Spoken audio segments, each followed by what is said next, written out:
Alright,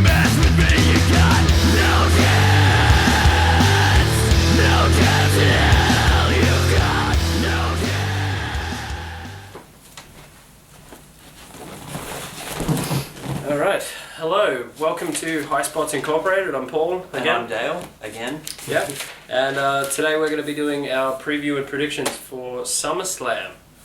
So I'll let you start off. The Divas Triple Threat Tag Match. Alright. Elimination match, yeah, sorry. elimination match. Mention that too. One note I have about this elimination match to start with is I thought it was going to be Survivor Series elimination rules, where individuals get eliminated. I'm quite disappointed that I found out that it's actually the team gets eliminated when someone's pinned. Yeah, but I think they've kind of worked it that way, so certain people don't have to take them. Yeah, I think they might have. But anyway, so I'll let you give your thoughts on that one first. I feel like Paige, Charlotte, and Becky Lynch are going to win this one, just purely because they seem the most pushed out of the three teams at this current moment. PCP, I mean PCB. Sorry. Anyway.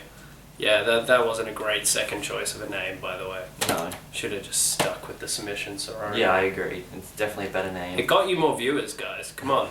It may not be PG, but it brought in the males, alright? Definitely. Alright. Any particular details about this that you wanted to mention? Like how it will go down as far as eliminations? Or? I feel like Charlotte will probably get the winning pinfall.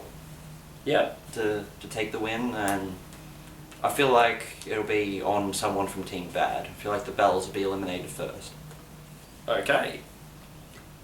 Didn't know. Yeah, that's actually what I've got. My bad. I was going to say PCB is going to win. I had the thought that Charlotte will eliminate Nikki Bella. She will tap her out.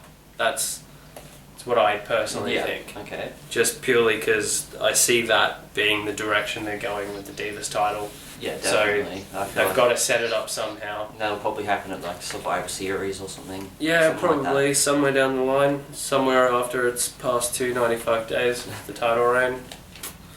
Yeah. Anyway,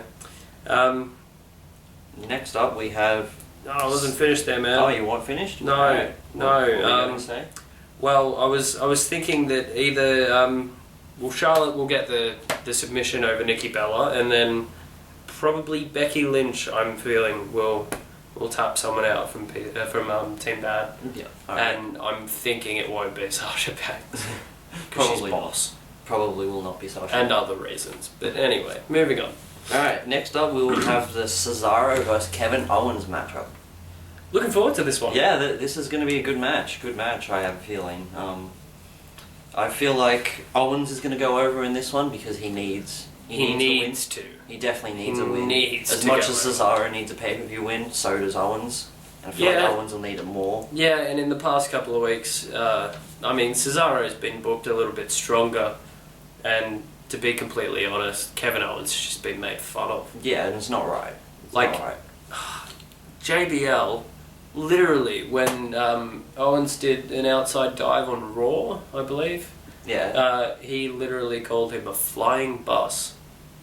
That's ridiculous. I didn't notice that. That's just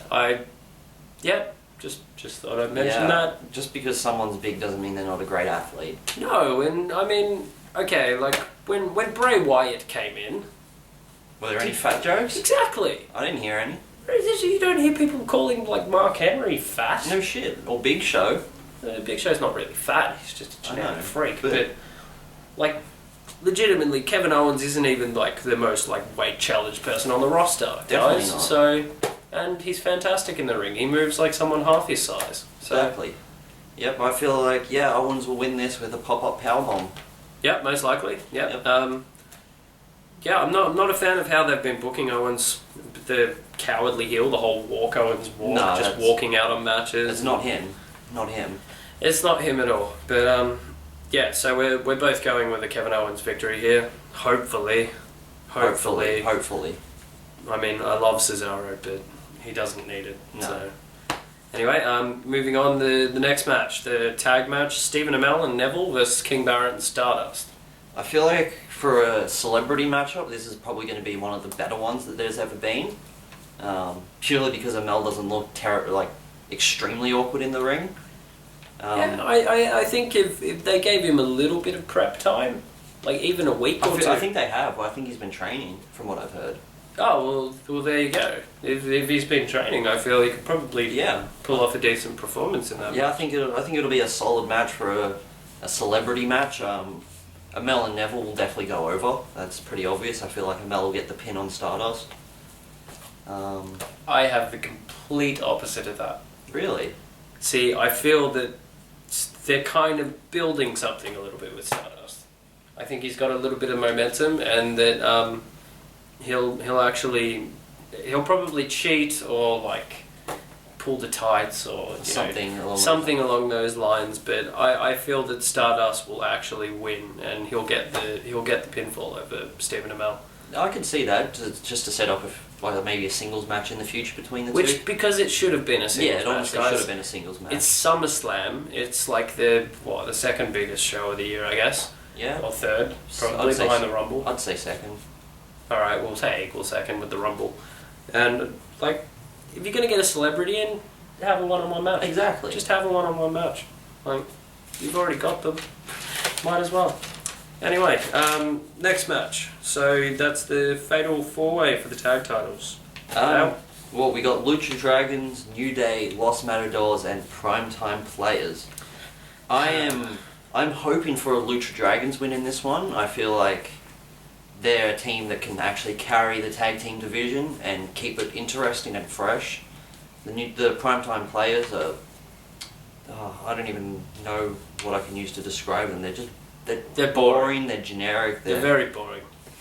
Like, I mean, the only reason that they have the tag titles is because I've got nothing against gay people, but Darren Young is gay and he is the poster boy of anti-bullying. Yeah, I can definitely agree with that. And the Dad of the Year thing with Titus O'Neil. It's the only reason. Like the timing that they started promoting that, and then they won the titles. Yeah, that sounds about right. To be completely honest, I think that their reign should end because definitely they've had their time. Lucha Dragon should continue on and feud with New Day. That would be good to see. Yeah, I've chosen the Primetime Players to retain, but that's purely just what I think will happen. I'm with Dale on this one. I'm really, really hoping for the Lucha Dragons to go over because they're the best match out of the best team. Out of the four. And, I mean, it would have been a more interesting match if you had the Ascension in there, guys. Just putting that out there. If you've ever seen Ascension versus Lucha Dragons on NXT... Oh my god. That is some of the best tag matches I have ever seen. Yeah, you can't get much better tag team wrestling. Yeah, Okay, we'll just leave that one at that. Next up we have the 2/3 of the Wyatt family versus 2/3 of the Shield in Dean Ambrose and not Seth Rollins. What am I on about? Dean Ambrose and Roman Reigns. Dean Ambrose and Seth Rollins would make no sense. No. Man. Yeah, Dean Ambrose and Roman Reigns against Luke Harper and Bray Wyatt. Now we got different ones for this one. I feel like the Wyatt family will go over in this one due to Dean Ambrose turning heel and attacking Roman Reigns. See, I have that down as a possibility. It wasn't exactly what I've chosen, just purely because I mean, I don't know. I think the Ambrose Reigns alliance will probably continue further. There will be an Ambrose heel turn. Yeah, there will be, and he will turn on Reigns. Whether it's at SummerSlam or not is another thing, but. Let's hope so, man. Yeah, I hope so. I'd like to see Ambrose as a heel. Yeah, Ambrose needs something new. Definitely. Just something new, and I feel that would help elevate Reigns a lot as well. Yeah, put him in a feud that would actually make him look decent. He's the clearly defined babyface in that feud because Dean Ambrose would probably be a tremendous heel. He'd be an amazing heel. Well, we've seen his indie work. It's fantastic, and he was heel for most of that. I think all of it. Yeah. Well, yeah. John Moxley doesn't sound like a babyface, does it? No. Not anyway, so I picked Ambrose and Reigns to go over in that match, but I'm with Dale. I'm hoping for the heel turn. Then we'll move on to the Intercontinental title match, the triple threat with The Miz, The Big Show, and Ryback. Now, I'm thinking Ryback's going to win this one. I don't want to see it happen. Not a fan of Ryback whatsoever. Feed me less. Yeah, feed me less. A lot less. I feel like none. None whatsoever. Feed me none. Continue. I want Big Show to go over. I feel like he needs some sort of title run to kind of, I don't know, cement him again as a giant that's actually unstoppable, not a giant that's easy to knock down. Yeah, he's kind of been watered down to the point where he's just another guy on the roster. Yeah, exactly, and it's not fair. Like, no one that's 7'2" and 450 pounds should just be another guy ever. Yeah, no, and I mean, up until like what, 5-6 years ago, he was booked as an absolute monster. Yeah, exactly. And like even like in the latter part of that 5 or 6 years ago, he was still in the top, upper mid card to main event. Which is what they've kind of done to Kane, which is quite depressing. Yeah, exactly. They've turned them from like the two most imposing people in the WWE to gigantic jobbers. Exactly, it's not right. Like literally in the sense that they are gigantic. Yeah. Yeah, you got a point there. So I picked Ryback to retain on this in this match as well. Not expecting much from this match. No, probably not going to be great. Good. I'd probably take my piss break here instead of the Davis match. Yeah. I'm assuming that Miz is going to take the pin just so that Big Show can play up on the fact that he didn't actually lose and probably end up having a program with Ryback. So yeah, I can agree with that. We've got that to look forward to. Yep. That'll be good. Oh, I was being sarcastic. See, I was only saying that'll be good because hopefully Big Show will win the title. Yeah. Well-deserved win. Yeah, but the program itself. Yeah, the program will be terrible. Yeah. Right. Then next up we have Cena vs Rollins championship versus championship match. I had to think a lot about this to come out with a result that made sense. Yeah. And that I thought was actually possible. You and me both. So I'll let you go first. Okay, what I came out with is I feel Seth Rollins will go over, he will win the United States Championship, and then Sheamus will come out and cash in and take the WWE World Heavyweight Championship from him. That way, setting up a feud between Sheamus and John Cena, where Sheamus can get John Cena can get his 16-time championship or whatever, beat Sheamus for that, and that way you still have Seth Rollins with a title. He's got something to do straight away afterwards. He's not just thrown to the wolves. I feel it works quite well. Fair enough. I wouldn't like to see Rollins getting demoted to the US title. It's not really demoted. I wouldn't like to see that either, but I feel like it's one of the better options that could happen. Everyone kind of wins. Yeah, exactly. Everyone wins. I decided that I think that there's just going to be a no contest. There's going to be probably a DQ win for Cena, probably with Triple H finally turning on Rollins, because they've been building that up for God knows how long. Yeah, they need to have a Rollins Triple H feud. Exactly, and that would be fantastic. I've been waiting for that for like a long time. Whenever that match will happen, but hopefully soon. Yeah, exactly. It'd be good to see. So I'm hoping that is what happens with the Triple H turning on Rollins. But regardless, I don't see the match ending with one person actually walking out with both titles. I think that they'll still remain. Yeah, I can agree. No one's going to walk out with both titles. Yeah, so we'll put it that way. And this is apparently the main event. Yeah, apparently the main event. Too big for WrestleMania. Yeah, too big for WrestleMania, which makes no sense. Biggest show of the year, guys. Yeah. It's literally like, if it's too big for WrestleMania, you can't do the match. No, it's just not happening. It's just not happening. And you've kind of turned SummerSlam into WrestleMania anyway. It's a 4-hour-long show. Yep, so Taker and Brock Lesnar. Now, this one I feel will be a lot better than the WrestleMania match. I feel Undertaker's in a lot better shape. He's looking a lot healthier. He's moving around a lot healthier, in my opinion. He's just looking a lot better. I feel he'll be able to actually put on a solid match. Well, in the pull-apart brawl, he looked a lot better than he did at WrestleMania, let's be honest, because he looked very, very just frail and even sluggish. this year's WrestleMania, he looked alright.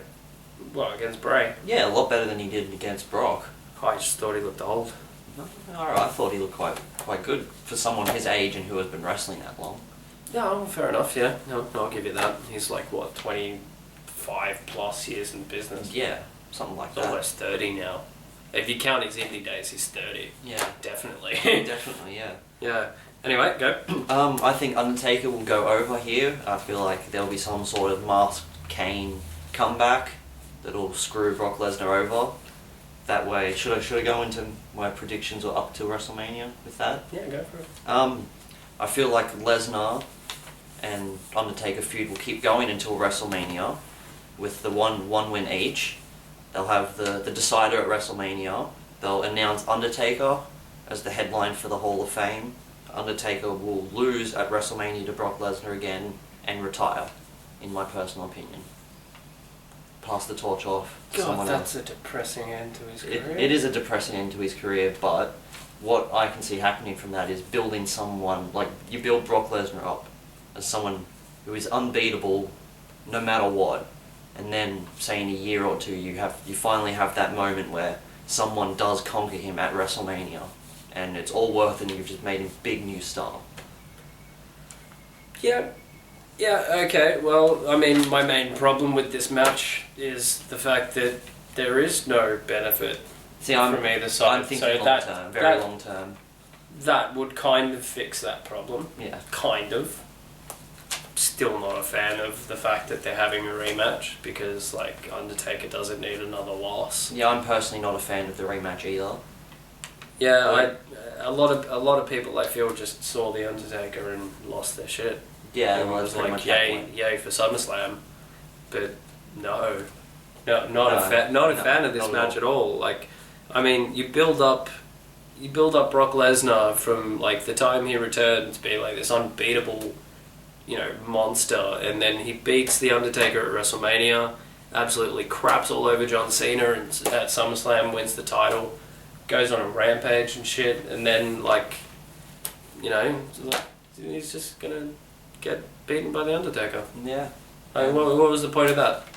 You elevated someone who is already the biggest star currently with the company. Yeah, well, the way I say it is the only way I can see them getting anything out of this. And they won't get anything out of this for another year or two, in my personal opinion. Yeah, and that's the thing, is that, like, I think that's too long. It is, it's definitely too long, but... Because, I mean, who do you put over in a year? That's the thing, that, like, who knows, it could be Finn Balor, it could be anyone. Yeah, fair enough. I mean, they've got a few good guys bring someone up NXT. Bring someone up and then give them that win and just elevate them to become the next top guy. As long as it's not Reigns. Yeah, we don't want Reigns in that situation. We've already had that story. It didn't work out well. It sucked. Thank you, Rollins. Yes. Thank you. So I'm pretty much exactly what you said. I'm expecting Kane to come back with the mask and pretty much win the match for Undertaker, which it just doesn't really make all that much sense because Kane and Brock Lesnar have had run-ins before and it's never come out well for Kane. No.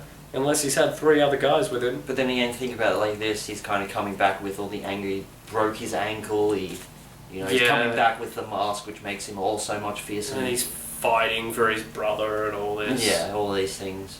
Fair enough. I do want to see them turn Kane back into the masked demon, properly though. Yeah, give him some big wins. Exactly. Turn him into a monster heel again. And don't have him interfere in every fucking match. I'm so sick of Kane interfering in matches. He's actually become synonymous with interfering. Yeah, that is his gimmick now, I think. Yeah, he interferes in matches and looks like a corporate stooge. Yeah. That is his thing. That's what he does. And has a really funny receding hairline. That's pretty much it. Alright, So how do you think the overall show is going to be? To be completely honest, I think this is a pretty weak card as far as SummerSlam goes. Yeah, as far as SummerSlam goes, it could be a lot better. I'm not a fan of the ML tag match. Like, you had a singles match there, to make money with. You didn't do it. I'm just not a fan of the amount of tag team matches on the card. Oh, well, Teddy Long would be happy. Yeah, he would, definitely. Player. But I feel Cena and Rollins will be surprisingly good. I feel like Cena will put on a good match. I feel like he'll pull out a lot of things that we haven't seen from him before. Did you see him on Tough Enough? A little bit. His nose looks fine. Yeah, his nose looks absolutely fine. I did notice that. Yeah. I was expecting some crazy shit. I was expecting at least some sort of noticeable cut, scar, something. Yeah, or just like a little crow bump fucking thing. Yeah. No. Nothing. Yeah, he heals ridiculously well. Shit, good on him. So hopefully that match comes through, but I mean, I don't see the finishes in most of these matches being anything special. No, I don't feel like it's going to be a terribly special SummerSlam this year. No, and I feel it's very babyface heavy as far as who will go over. Yeah, very. That's purely why I picked Stardust to win, and Owens. Yeah, because you need some heels to go over. Exactly. Otherwise, it's just and both of those heels need wins. Exactly. Very much so. Anyway, so your thoughts on the card? Yeah, as I was saying, pretty weak card. Don't feel like it's going to be anything special as much as they're trying to make it something special. It's the 4-hour extravaganza. Which will just probably be 3.5 hours of boredom. And then about half an hour of decent quality matches. Yeah. It sounds about right. Well, we get to see a Brock Lesnar match, so... That's always good. That's always good, even if he is throwing around an old man. Anyway, so that'll wrap it up, I guess. Alright, thank you for watching. Like, favourite and subscribe, all that good stuff. And we shall see you after SummerSlam, I guess, for a review. Yeah, sounds good. Sounds good. Alright. See you later.